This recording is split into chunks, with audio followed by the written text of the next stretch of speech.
एक समय की बात है, वृंदावन में एक बूढ़ी अम्मा रहती थी। उसका अपना कोई नहीं था, इसलिए वह लड्डू गोपाल जी को ही अपना बेटा मानती और उनकी सेवा करती। धीरे धीरे समय बीतता गया।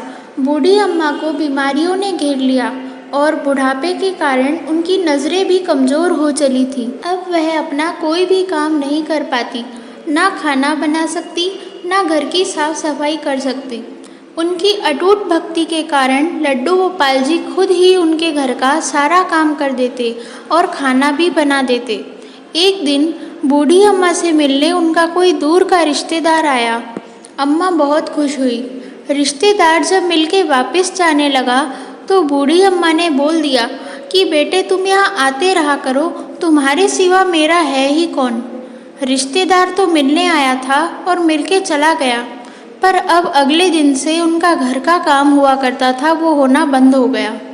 घर का सारा काम वैसा का वैसा पड़ा और खाना भी नहीं बना। बूढ़ी अम्मा को चिंता हुई तो वह मंदिर के गोस्वामी जी से पूछने गई।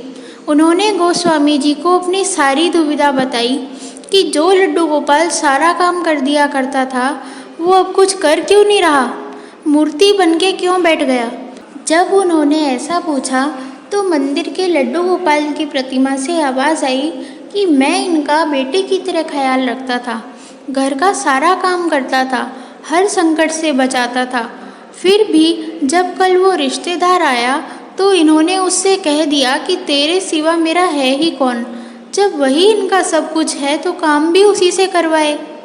अब बूढ़ी अम्मा को अपनी गलती का एहसास हुआ और ये बात समझ आई कि संसार में भगवान के बिना अपना कोई नहीं होता। तो दोस्तों, अगर आपको ये कहानी अच्छी लगी तो कमेंट में जय श्री कृष्ण लिखना ना भूलें। धन्यवाद।